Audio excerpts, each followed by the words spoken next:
Hello, everyone. Welcome to another episode of the Sleep Detective podcast, where good health, sleep, and longevity are inevitable. Before I get into the topic of today's episode, which is how to cure insomnia, which I can't wait to tell you about, I want to tell you about a new podcast that I am launching next week on June 3rd. It is called the Why You Can't Sleep podcast. And it is different from this podcast that you're listening to now because it is a limited series podcast. And what that means is that there are 25 episodes. They're going to be published all at one time. So you can listen to them in order or not in order, but all in a row and get all the information you need to know about what causes insomnia and why you can't sleep.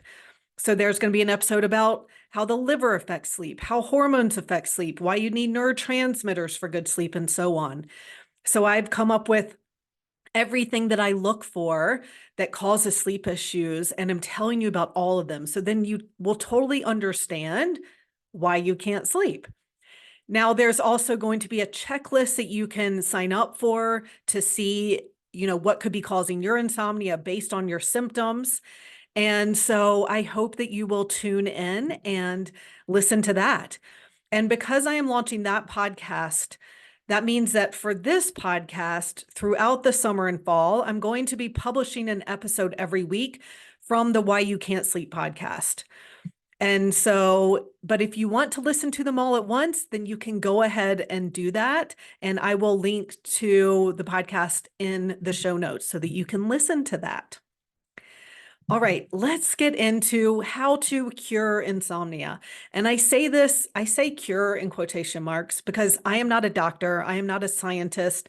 I cannot promise to cure anything. But the good news is that insomnia actually isn't a medical problem at all. So, it's for most people, like the reason you aren't sleeping isn't because you have some major medical condition, like a tumor or cancer or something like that, right? For most of you, and I mean like 99.5% of you, the reason you aren't sleeping is because there are imbalances in your body that are literally keeping you awake. So it doesn't mean there's anything major medical going on, but it does mean that certain systems in your body aren't working correctly. Because if they were, you'd be able to sleep normally. I mean, a healthy body sleeps well. It's what we're meant to do. And so if you can't sleep, I just see it as a sign that your body is out of balance. It's not totally healthy. And, you might have people who aren't healthy and sleep just fine. So I'm not saying that everyone who sleeps fine is healthy. For those people, when, their body's being out of balance, are going to manifest in different symptoms. But for some of us, we are genetically predisposed to our sleep is affected when our bodies are out of balance. And so when your body gets back in balance enough, then you can sleep normally. You can sleep 7 to 9 hours without waking up on a consistent basis. So that's what we're going for. So the way to get to that point is to find the imbalances in your body that are causing that. So, and I will say, like, I have created the sleep detective method. So actually, the first step of the method is to start with the essentials. So this is what I start with all of our clients. Even though they're doing the lab testing, we're still going to first look at their habits, their diet, and blood sugar.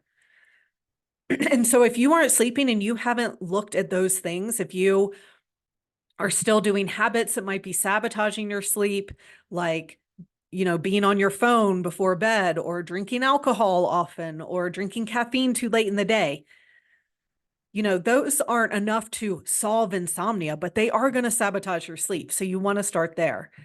Same with your diet. If you aren't eating the right macronutrient balance of fat, protein, and carbs for your body, if you're eating inflammatory foods, that can all affect your sleep. And then blood sugar is a common thing I'm seeing in over half of our clients. And these are people who are healthy. They're eating well. They're a healthy weight, but their blood sugar is imbalanced. And this can come from eating too many carbohydrates for sure, even fruit, like even if you aren't eating refined foods like pastries and donuts and things like that, or sweetened drinks. If you eat more carbs than your body needs, then that can cause blood sugar issues. And if you aren't sleeping, blood sugar is also regulated while we sleep. So a lot of times, then people who are eating really well, they're still having blood sugar issues just because they aren't sleeping. So it kind of becomes this vicious cycle, right? Where it's like they aren't sleeping, so that's impacting their blood sugar, and then their blood sugar is impacting their sleep. And so we need to break that cycle. So that's honestly where everyone should start. So if you haven't done those things, you want to start there. And I actually created the Sleep Essentials program to walk you through how to address those essentials. It's only $37. It is a steal, and it walks you through how to find the perfect diet for your body, how to find the perfect habits that are evidence-based, based on research, and how to see if blood sugar is an issue for you and how to correct that if it is. So I highly recommend starting there. Now, if those things aren't enough, then you actually want to test and find the imbalances in your body that are affecting your sleep. So I run 4 different functional lab tests, and they're called functional tests because they're looking at how different parts of your body are functioning or working. So instead of blood work that is meant to diagnose something and isn't really going to show anything until things are majorly out of whack, these functional lab testing, I mean, they're almost preventative, right? They're showing what's out of your balance before things get out of balance enough that you're developing diseases and disorders. So these tests look at so many different things. I've, picked the 4 tests to give me the most information for the least amount of money that give this big picture of what's going on in your body. So they're looking for everything from hormone balance. So I'm talking about your sex hormones.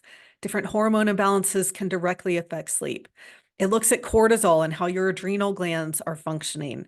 It looks at how your liver is functioning. They look at gut health and whether there are pathogens that could be affecting your sleep, whether how you're digesting food, if there's inflammation in the gut. It's looking for neurotransmitters. So many of our clients are deficient in GABA and serotonin, and it's directly affecting their sleep. Or there can be some neurotransmitters that are too high that are stimulating, like glutamate and histamine and other stress hormones like adrenaline and noradrenaline. So, and then also looking at mineral balance. I'm looking for heavy metals. So looking for lots of different pieces of the puzzle as to what could be causing this for you. And then we also do assessments looking for things like mold toxicity and how your genes might be acting up, looking at your habits, your mindset, all of these things, again, to get this big picture of what's going on in your body so that nothing is missed. Because I will say, I've worked with a lot of clients who have worked with other practitioners, even functional medicine ones.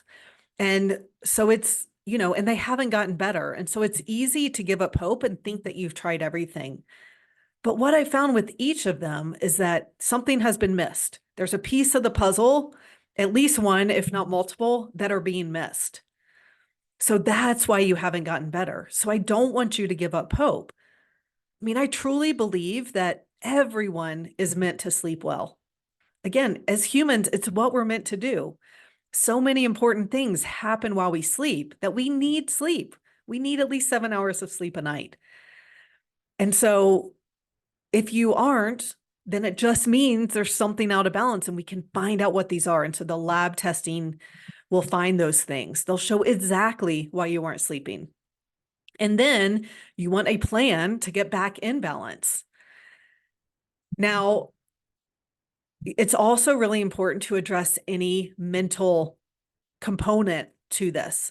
I do believe that insomnia for most people is a body and mind program. So yes, I truly believe in the lab testing. I think this is the missing piece for so many people. It was definitely the missing piece for me. Like I tried all the sleep hygiene. I tried all the supplements. I ate really well. I was doing all the right things and I still couldn't sleep. And so the test definitely showed that there were imbalances in my body that were affecting my sleep. Like I had a parasite, which I think I had gotten 13 years before from traveling in Nepal and India. I had hormone imbalance, probably from having a child at age 39. I had gluten sensitivity because my gut was damaged from the parasite. I had heavy metals because, from drinking water and also from taking birth control for 10 years. And I had neurotransmitter deficiencies, which can be from poor gut health because 90% of neurotransmitters are made in the gut and can also be genetic. I think mine has a genetic component as well. So once I found out all those things, then I started working on those and I was able to sleep better and better. And now I sleep great pretty much every night. But I also had to work on the mental part. I had to, address like worrying about sleep before bed. I had to change what I was doing when I was awake in the middle of the night. I had to change my whole attitude about it. And so that is also what we help you with because, again, it's a body and mind program. Now, it's different for each person, right? Like maybe what percentage of support you need for each. So it's definitely all of our programs are customized to what you actually need, but the body and mind is really important. So then the next step is to actually implement the plan. And the benefit of having support in our programs is that we support you while you implement the plan. We recommend things that can work for you in your life. Some people are already gluten and dairy free. It's not a big deal. Other people, that's going to be really hard. So we help you do those things. And then once you're sleeping and feeling so much better, it's really motivating to continue doing them. And it's not necessarily forever for everyone either, but we are going to recommend some changes, to recommend some supplements, all of that. So we help you implement that. And then we monitor the plan or monitor how you're doing and refine the plan if needed. Some of our clients are really sensitive to supplements, or sometimes people, one supplement doesn't agree with someone. So we need a plan B. So that's a benefit of getting the support is that, we can refine if necessary. And then that's how you sleep 7 to 9 hours a night, uninterrupted on a consistent basis. So that is how you cure, in quotation marks, insomnia, is you find the imbalances in your body. You make sure that your mind isn't sabotaging your sleep. You work on getting your mind and your body back in balance, and then you can sleep normally. It's really that simple. I'm not saying it's always easy to implement the plan, but it's a very simple process. And we will be there to guide you throughout the entire journey. We will tell you exactly what to do so there's no confusion. So you feel 100% confident implementing the plan. And so you understand what is actually causing your insomnia. Now, I also want to tell you a short story. Because I know how hard it is sometimes to invest in another thing, that promises to help. You've heard that promise before. So I developed plantar fasciitis last fall, or I guess late summer. Looking back, I went on a backpacking trip with new shoes that weren't the best shoes for my feet. And then I played a lot of pickleball when I got back. And at first I didn't know what it was. I would just finish playing pickleball and be like, my heel feels really bruised, but I didn't know anything about it. And then I got to the point where I would wake up in the middle of the night and walk to the bathroom and I could barely walk. Or I would wake up in the morning and I could barely walk. So that's a sure sign of plantar fasciitis. So I self-diagnosed myself, but I didn't want to spend money to go get help. So I Googled everything. I looked up exercises to do. I looked up all these gadgets that I considered buying. I tried heel lifts for my shoes, which actually made things worse. It moved the pain from my heel to my arch. I did buy compression socks because I read about that. That actually helped somewhat. Like it helped relieve the pain, but it wasn't actually helping, getting to the root of why I had plantar fasciitis. So, and I would look up the exercises and I would do them every so often and be like, nothing is helping. This isn't working. Well, 6 months goes by. I didn't run. Well, what happened, what made it worse was in December, I went for a run. It was really icy out and I hadn't run in a while. I probably only went for 20 minutes, but my foot was in pain afterwards and the next day and for days after. So that's when it got really bad. So I didn't run all winter. And by the time spring came around, I start looking things up again. It's like, if it's been 6 months, it's chronic. And I'm like, oh no, I have this chronic condition. Like, what do I do? And I'm planning on running a trail run race in August. It's 17 miles and I want to train for it. And so I was like, now is the time where I need to address this. I've got to be able to start running and be able to increase mileage if I'm going to be able to do this. So I finally decided to go to a physical therapist. And I was skeptical that they could even help. But when I called, they said, yes, we can help. So I'm like, okay, we'll try it. The physical therapist gave me exercises to do and and some stretching. Like part of the reason was that my calves were really tight and had kind of like knots in them. Part of the reason was that my feet weren't strong. I was assigned to do like toe yoga. I couldn't lift my big toes by themselves. I couldn't lift my small toes by themselves. So I started working on those things and strengthening my arch. Within a week, it was feeling better. Within 2 weeks, it was feeling like 95%. And now it's been a month or two, and I've finally started experimenting running. I've run a mile, I've run 2 miles, and things are going well. And so looking back, I just see like I dealt with this for 6 months or more before I finally was like, okay, I'm going to spend the money and get help from an expert who knows what to tell me what to do. And in 2 weeks, I'm better. And so it's just funny how we like to put things off. And, if you're like me, I want to do it myself, right? Like I'm smart. I research things. That's what I do. I'm like, I can figure this out. But it turns out there's so much value in having someone tell you what to do that's customized for you. Like that's what I was missing with the exercises partly. And because I didn't know if that was going to help, I wasn't very motivated to do them. But when I pay someone to tell me, okay, do these things, then I'm like, okay, this person is looking at my particular foot. I'm not just reading generic advice on the internet. And she's giving me customized advice based on what's going on with my body. And so I was very motivated to do it, and it worked. So I just thought of all of you when I went through this experience of like, I know it's hard sometimes to invest the money and do the thing because we want to do it ourselves. We want to figure it out. We don't necessarily want to spend the money. But when you get this guidance from an expert that's customized for you, you get better so much faster. So that's like what makes it worth it to spend the money. It's totally worth it. And looking back, I'm like, I could have done that 6 months ago. I could have been running some all winter.